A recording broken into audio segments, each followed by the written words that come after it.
The Oval Office.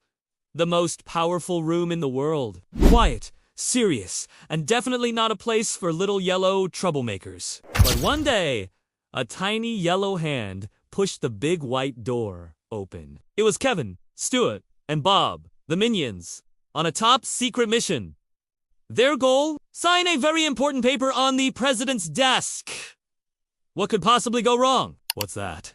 Ticking sound. The Minions froze, their eyes wide. A giant grandfather clock stood in the corner, and a small red button was flashing on its side. Stuart, being Stuart, couldn't resist. He waddled over, his single eye gleaming with mischief, and poked the button. A trapdoor springs open beneath the president's desk! Suddenly, the entire floor of the Oval Office began to tilt like a giant seesaw. Kevin slid one way, Bob tumbled the other, and Stuart surfed down the middle on a very expensive-looking rug. They scrambled for something, anything to hold on to. What's that rumbling from inside the walls? The tilting floor was just the beginning. As the Minions slid around, a painting of a very serious-looking president swung open, revealing a hidden slide. Bob, giggling, tumbled right into it and disappeared with a happy wee into the darkness. Kevin and Stuart stared after him, completely baffled. Is that a giant banana hologram? Down the slide Bob went,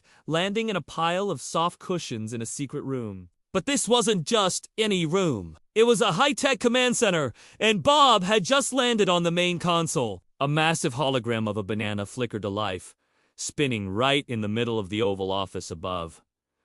The banana is talking? Stuart's eye went wide. He pointed a stubby finger at the giant floating banana and started chattering excitedly. The hologram banana suddenly developed a face and started speaking back in perfect Minionese gibberish. Kevin just facepalmed. This mission was getting out of control. Wait, are those laser pointers? Up in the Oval Office, Kevin realized the chaos was their chance. He scrambled up the tilted floor toward the desk. But as he got close, red laser beams crisscrossed the room, creating a glowing web. It was a security system, and the Minions were trapped right in the middle of it.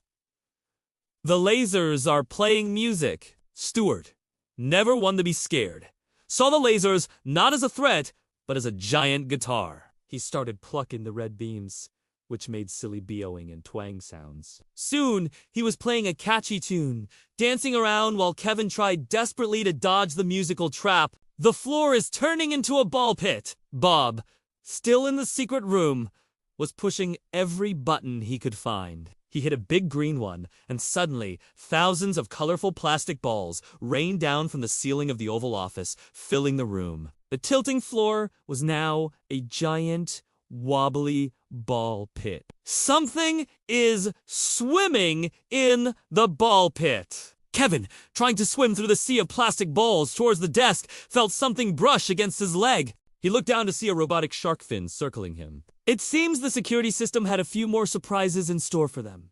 The shark wants to play fetch. The robotic shark popped its head out of the balls. It wasn't scary at all. It had big, friendly eyes and dropped a squeaky toy right in front of Kevin.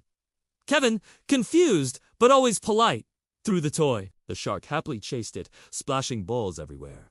A giant claw is descending from the ceiling. While Kevin played with the shark, Bob pressed another button. A huge, arcade-style claw machine grabber lowered from the ceiling. It hovered over the ball pit, its metal fingers opening and closing, aiming for something or someone. It grabbed Stuart. The claw swooped down and snatched Stuart right out of the ball pit. He was lifted high into the air, dangling by his overalls, chattering indignantly. He kicked his little legs, trying to get free, but the claw held him tight. Is the claw Bob saw Stuart was in trouble.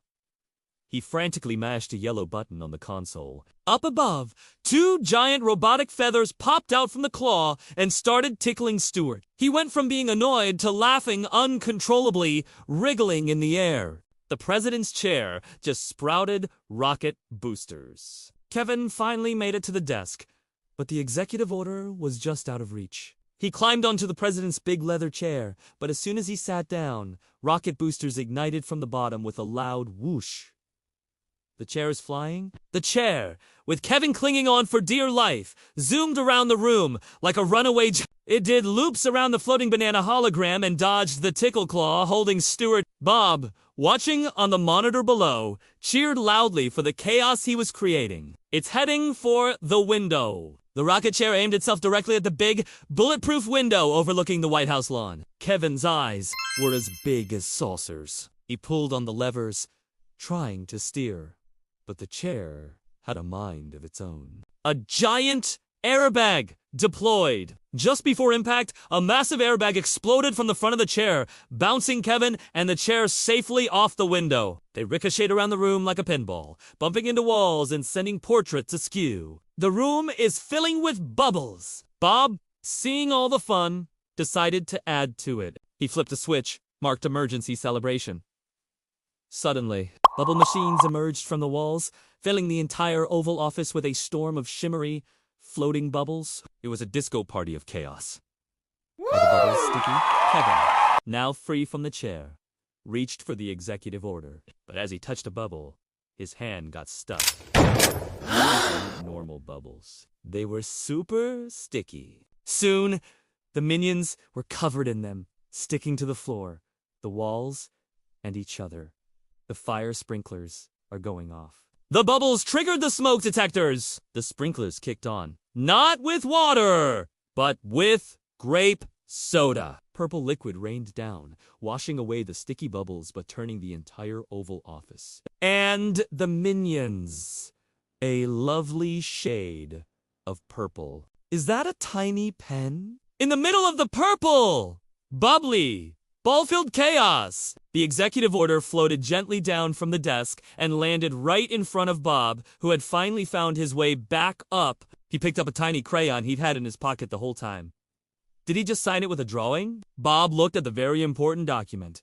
He looked at his crayon. Then, with great concentration, he didn't sign his name. He drew a perfect picture of a banana right on the signature line. Mission accomplished. He held it up for Kevin and Stuart to see. What's that noise? Suddenly, the doors of the Oval Office swung open. Standing there was the president, with his mouth wide open, staring at the purple, ball-filled, shark-infested, bubble-filled room. The minions just looked at him, smiled, and held up the signed document. Bob proudly pointed to his banana drawing. The president just blinked. The minions waved a cheerful bellow and scurried out, leaving behind the most chaotic Oval Office in history. Thanks for watching, and don't forget to like and subscribe for more Minion Madness.